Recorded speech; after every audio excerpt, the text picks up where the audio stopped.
Ryan, let's talk A Quiet Place. Yes, please. Day one. Yeah. We've been through A Quiet Place. We've been through A Quiet Place Part 2, and now we're at Quiet Place Day 1, the prequel. Prequels are hard, especially for films when they're close enough to films that you know where the story is going. Sure. That's hard to pull. It's arguably harder to pull off than a good sequel. And this had a pretty good sequel. Part 2 wasn't quite as good as the original, but it was still pretty good. So now we go back and we get to see the beginning. Not directed by John Krasinski this time, although he did help write it. Yeah. Story anyway. Yeah. So it's always fun to watch aliens attack. Although in this one, I don't know if it doesn't feel like it's an actual attack so much as it feels like an accident, because it just looks like a bunch of meteors, unless that's the way they travel, which is fine. But either way, we are invaded, either intentionally or unintentionally. All of the evil hearing monsters arrive on Earth, and we get New York City, one of the noisiest places on the planet. Yeah. I believe what they say, the average noise level in New York City is 90 decibels. They said, which is a continuous scream. That's how loud New York City is all the time. So yeah, the absolute worst place to be if aliens that hate noise show up. Lupita Nyong'o is our protagonist here. A poor woman in hospice care who goes to the city she goes to get pizza, but the hospice crew took her there to see a marionette show, which is awesome. The marionette show is awesome. It actually is kind of cool. But yeah, so she wants pizza, but then the aliens attack. And we're in this world. We're in the beginning of this world where any noise is death, effectively. But it's told through the eyes of someone that's dying. So someone that has been preparing themselves and is prepared to die is trying to not get killed. Which just really speaks to the human experience, because no matter what, I don't think we ever want to die if we can stop it. Which is different from being resigned to death by cancer. Correct. I think that it's wanting to do, if your life is going to end, you want it to end on your terms. And if you fought cancer or whatever for so long, you're not going to just roll over and let a bunch of aliens take your life. You're gonna want to have more say in the way things end. Yeah. And so it's good. We get Samira is her name. And she has her cat Frodo, who you see in all the trailers. My wife is terribly concerned about the cat. Well, of course. I can't believe that cat doesn't make a single noise. As a cat owner, I find that not once did he yell at someone for picking it up or putting it underwater or any of that. Maybe he's a smart cat. Well, all cats are smart, but they're also pissy when but pushed. Maybe the cat realizes the situation is a little different. It could. Yeah, well, he's a support cat, which is great. Because he hangs out with her at the hospice. Yeah, so maybe he's been trained to, just go with the flow, man. But be helpful. Yeah. So we get a lot of I like to call them now Priester eggs. Yeah. Which when we make the nostalgia movies, they call them all the derisive people call them member berries. But I like to call these Priester eggs, because we see the genesis of a bunch of stuff that we know exists in later times. Sure. So that's kind of funny. That my favorite. I love the way she figures out water, and how to talk, because the kids figured it out. Sure. Yeah. But it's like that was like the first Priester egg. That was great. Um, and it's it's the same survival story that we get in the first two films, or the next two films, however you'd like to look at it. But the fact that she's our avatar in this world now is she is literally not she's not existing for anybody but herself. And I absolutely do not mean that in a bad way, because she doesn't have anybody else. She's trying to get to the end of her life the way she wants it. So she's taking care of herself until Eric rolls along. Poor Eric, played by Joseph Quinn, drags himself out of a flooded subway tunnel, and immediately comes face to face with Frodo the cat, which I thought was great, because somehow the cat would find that person. But yeah, he meets her and starts following her, and she doesn't like that because she's not in a position to be responsible for anyone else. It's not just that. It's that she's not really looking to escape. It's more that she has a list of things that she's going to do before she dies. Yep. She's going to complete that list. And she doesn't need some idiot following her around, because, ultimately once she completes the list, she's kind of done. She's kind of figured out, anyway, but he's so desperate. Yeah. He's so pathetic that, and panicky, and he is not built for this when he meets her. So it's an interesting interpersonal dynamic, but she's a poet, and so she's by definition a romantic. Sure. And I don't mean that in a romantic sense, in the classical romance way. So she can't not, once he doesn't go away when she tells him to, she can't not help him. Yeah.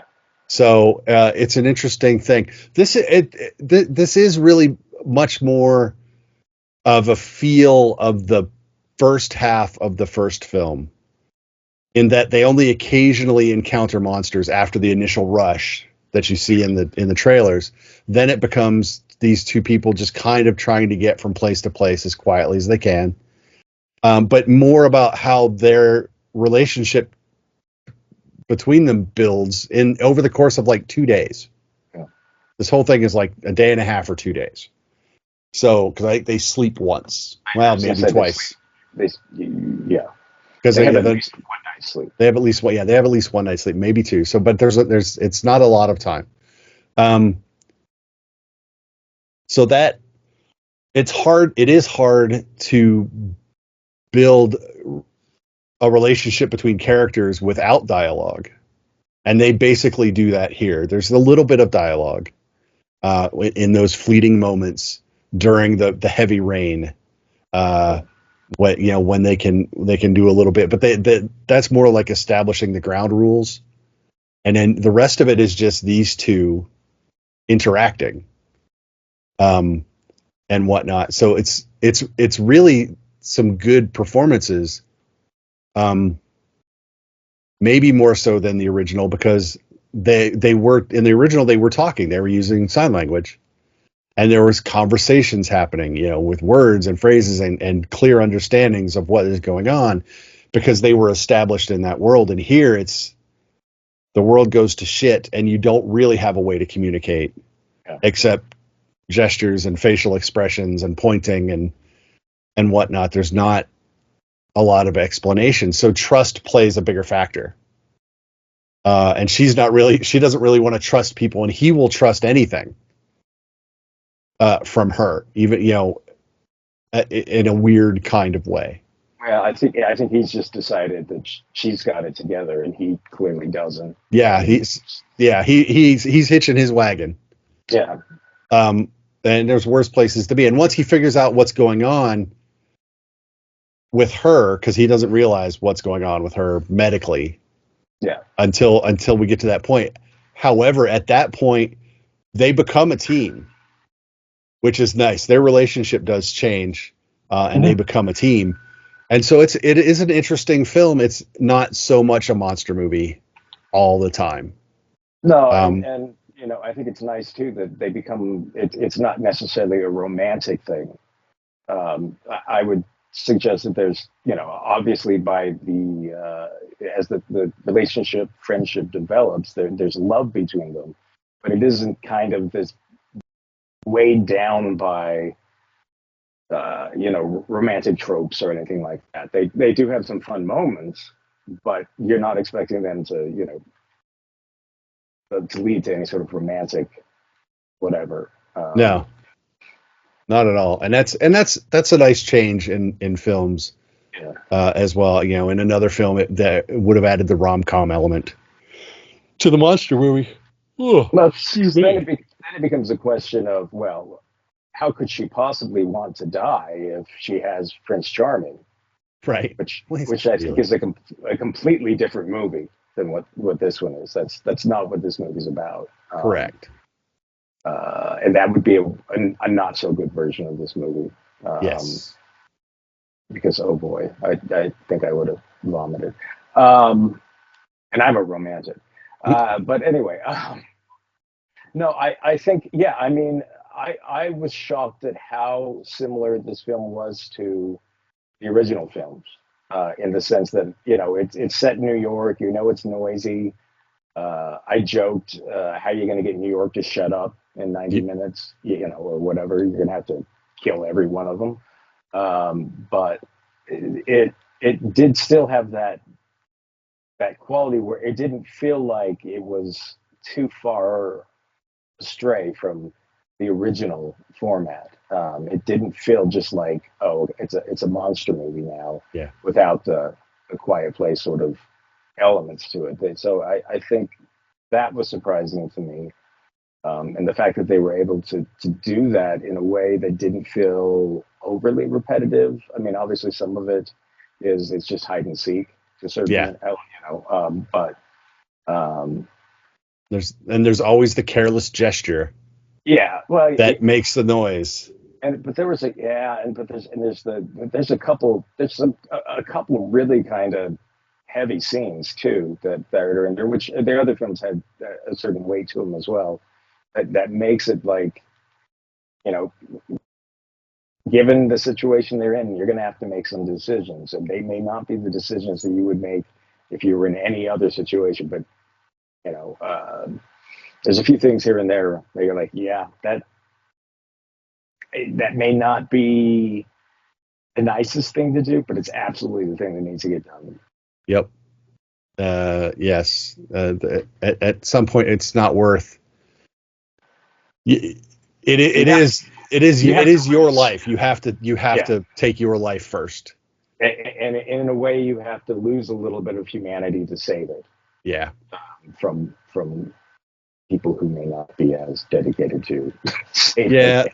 So, hey everyone, welcome back to season 9 of the Visually Stunning Movie Podcast. If you like what you're seeing and hearing, please feel free to like us, share us, follow us wherever you're listening to us, actually. If you're on YouTube, click subscribe. That would be great. Go to the website at vsmoviepodcast.com, and that will give you links to all of our socials. It'll give you write-ups of stuff that's not audio, but you'll get pretty much everything there. So if you like what you're seeing and hearing, make sure you share it with everyone else. Now let's get back to the show. Be as dedicated to saving Yeah. it. So again, there's not a lot to talk about. The movie's only an hour and 40. Technically, it's the longest of the three by like 3 minutes, Yeah, longer than the second.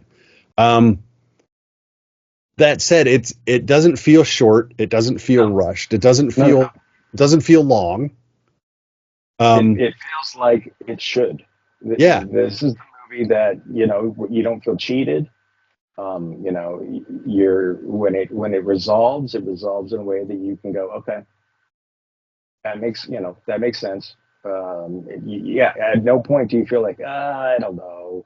I mean, yeah, sure, there's a lot of little things here and there that you could probably say, oh, that could never happen. But again, this is a science fiction film, and Right. some people, again, like the cat will be a sticking point for some people because the cat is a very good tracker Yep. and a very quiet tracker. But I that didn't bug me. You know what I No, mean? I I mean, don't. The cat, yeah. If you have a I problem mean, with the cat, you probably wanted it to die, and I don't like you for that. So, but no, so there are some heavy scenes in this, and there's one that everyone is going to be talking about, and it's the last scene. sure. And the last scene really does play into the idea that we've been talking about, is that she wants to control how her story goes, how her story I ends. And for me, that ending is like, yeah, okay, I get it. Now you got, because endings are tricky. There's Yes. no two ways about it. And this ending could have, quite frankly, if it doesn't work, does the movie work? How much do I have to look past a bad ending for this film? But we don't have to do that because I No, think it ends in a way that feels like, okay, I get it. I get it. it's Yeah. I said it's darkly inspirational. Yeah. Because it's dark. That the very last frame is incredibly dark, Mm. but it's on such an inspirational high and positive that it's okay. It's absolutely earned. You understand why it's there. The last scene is not unexpected. You watch it coming, and you're No, like, yep, that's I exactly what she would do. yeah, and almost to a certain extent, that's what needed to be done. That's the ending that she has earned throughout this film. Yep. She has earned the right. Well, throughout her life, really. Yeah. She has earned uh, the right to pick how she goes. Yep. And it's strangely powerful because I don't think most of us won't ever really get that choice. Yeah. And and she is a kind of a heroic character because she can't help but be swayed by whether it be the young children she runs into or she's got an agenda, but But she's also she's a she's a person. but she's a poet again. She's a poet. Yeah, she's got stuff. Yeah. And there's a line that she gives, and they actually repeat it a couple times because it resonates, and it's just such a beautiful little poetic, simple line. I'm not gonna. It echoes a couple times in the film, and when I heard that, I was like, oh yeah, yeah. But the writing on this one, they just, for me, with one sentence, they kind of nailed the whole thing. And I know that sounds bizarre, but the instant I heard that one sentence, and maybe I wish they didn't call out that sentence more than once because I don't know, uh, but no, it was like, okay, they've nailed the heart of the poet sort of element of it, because sometimes you get people in these films, and I think prior to that, we had heard one poem that was anyone could have written that poem. It's a rather funny poem, and particularly in the setting where it's Was it the opening poem? yes, Yes. Yes. it's a good poem, but it, It's a it doesn't poem, necess- it doesn't necessarily make you go, oh, she's a published poet. right? It's more like, I know what her sense of humor is, Yep. but actually, as you kind of, it's kind of a, I don't want to say red herring, but you think you know who she is, and then you realize she's actually someone completely different, Yep. or there's more to her, and I like that about the film too. Yes. Is initially, I don't know, she seems kind of gloom and doom, and there's not, but then you kind of figure out who she is and story and why she wants the pizza. Well, and that's funny because at the beginning, the way you said that, who she is at the beginning of the film, she is her condition, Yeah, yeah, she's and not the person. over the course of the movie, she remembers who she really is, Yeah, and I don't think she would have No, I think yes, he finds purpose. Even if I mean Eric was the catalyst because he kept pushing her. She'd have just Yeah, gone through the motions to get where she wanted to be, but I don't think she would have been as reminded of the person that she truly is if he had not been there. yeah. Uh, I think there's truth to that. I think it's her finding uh, a reason, you know, to do the things she does rather than just I don't know. It's hard to explain, but I mean it's very well conveyed. And yeah, again, it's done without words for the most part. yeah, Um, which I think, to be honest with you, I think if you were to ask me what's the problem with a lot of films is they're too talky. right, The more dialogue you put in there, the more likely you are to say something that's idiotic. I right, mean, it's just common sense. I mean, that's how we are as people as well. So I really like, films that are smart enough to say only as much as needs to be said, and let the yeah, actors, who in this case do a tremendous job, let them, fill in the silent, make those silent moments work. yeah, Yeah, the acting I think in this is just great. yeah, And you don't necessarily expect that from action films and that sort of thing, but this series in general has had some really quite good performances in it. And yeah, I was far more charmed with this movie than I expected to be. I thought, okay, they're going to just make an action movie and it'll set up, the good stuff that comes. As long as it doesn't ruin anything, I'm going to right, be okay with what, pretty much what they've done, because we know what comes next and we know next is interesting. So as long as this is okay, and, I can, yeah, we can have our trilogy night and, okay, we start with this, but we know it gets better, sort of right, feeling. But I don't really think it's, maybe not as good as the first one because it's not as, it doesn't feel nearly as original because we've kind of seen the concepts and yeah, whatnot. But I think I really liked what they did. And it's yeah, yeah. Like I said, it's not a letdown in this trilogy. no, It's I no, mean, but there's not a weak movie in this trilogy, no, there's which not is right now. nice. Oh, absolutely. Although, Well, and I, I I mean, want it to be done. We have our trilogy. Let's be done. sure. Or at least if you do anything more, it has to be a completely different place in the world. It has to be a story that's radically the I think, because part of what made this work was that it was the different location and it was New York, and Yeah, we all have a sense of what New York is. And so it was like, okay, how's this going to work in New York? And then you say, well, you know what? Not so well for some people. yeah. Um, I mean, there are things where you're like, oh, this is not going to go well. This is stupid. This is, oh, yep, I saw that coming. I But almost then, I almost wonder what a version of this set in like West Africa would look like. yeah, but so maybe that is where you go. But I think as far as like this particular storyline, which ties into I think maybe we let that go. Yeah, And maybe you take it to somewhere that's completely different. And like you said, maybe it's Africa, maybe it's the outback in Australia, or well, obviously they wouldn't. Well, who knows? They might end up in the outback in Australia. I don't know, but sure. we only kind of, and as far as the alien story goes, we don't really get much more than what we already knew. We get to see maybe the scope. There's a person who kind of has mapped out certain things that you get to see. Yeah, But I do think you could do stuff in this world, but I completely agree that if you're going to do it, it needs to go. And London would not be enough. It needs to go to some sort of place that is so radically different. yeah, Be that India or somewhere where China, so or culturally and visually it's just different.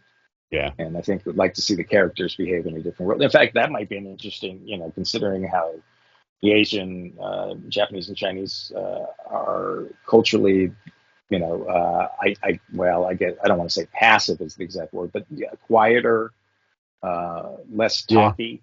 I think it might be interesting to see if they get it better because they're not, their cultural in itself is better prepared to take on, these individuals. Silent living in mass. Yeah.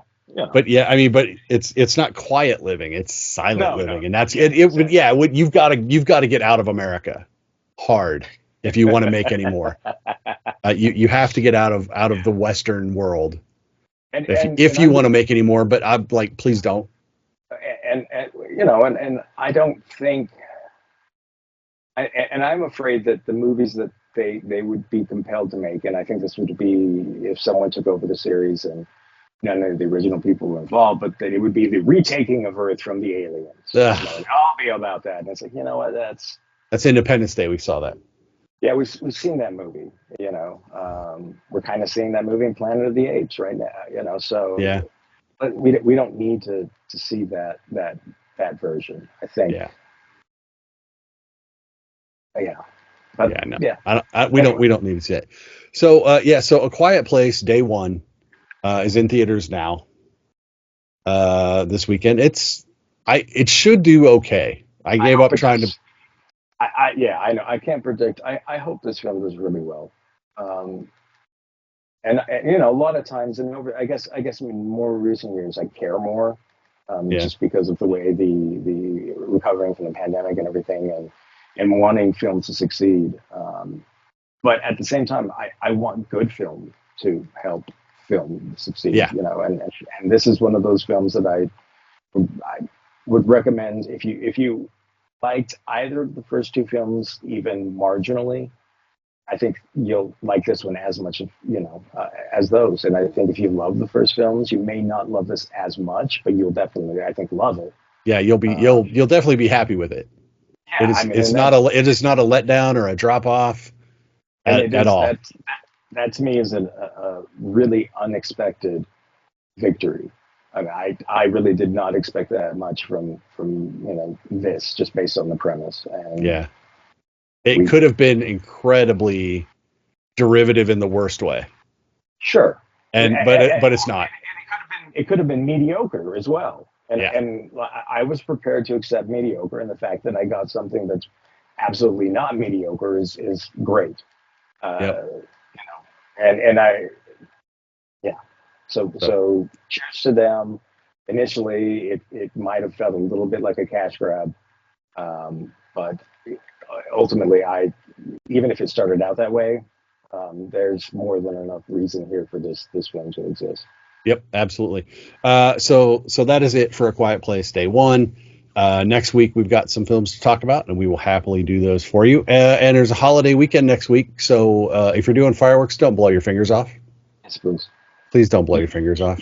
Don't blow anybody else's fingers off. And don't burn down the neighborhood. And for the love of God, don't burn down your neighborhood. Because unfortunately, we see that every year. Everywhere. Well, I can tell you this: cops hate the 4th of July. Wow. I hate the 4th of July. And here's the other thing: if you have animals, bring them inside and shut your windows. Yes. Particularly if your animals are sensitive to the sounds. Yes. And please remember the veterans who are in our communities, who have given a large part of their life. Those who's in combat, that this can be difficult for them as well. So yes, it can. Let's celebrate,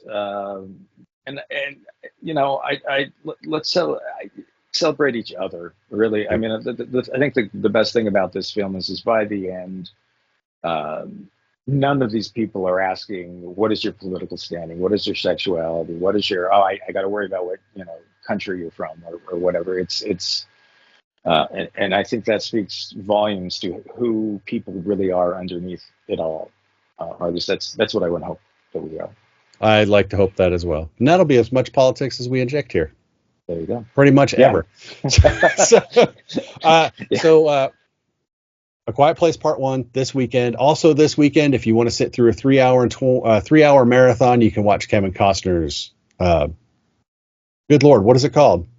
Horizon Part 1. Yeah, I had to think about that for a second. Did he put in I don't think he put a intermission in there. I would doubt it. I don't think there's an intermission. So, but if you're feeling courageous and like westerns and or historical epics, maybe Horizon is for you. Yeah, they didn't show it to us. No, they did not, and I'm debating whether I'm going to be that brave. Yeah. So we'll see if that happens. But no, there's good stuff coming out in the next few weeks, and we will watch those more sanely lengthed. We're seeing 2 films next week that one I have extremely high hopes for, and the other one I have at least. One I want to be entertained by, and one I have high hopes for. Yeah. So hopefully those are both good. So that's it for this one. So don't forget to like us, follow us, go to the website vsmoviepodcast.com. All the social media links are there. Like us, follow us, share us. That's the important stuff. Give us feedback. Let us know how we're doing. Until we talk to you again, I'm Mark. That's Ryan. Bye, Ryan. See you guys. And we will talk to you all later.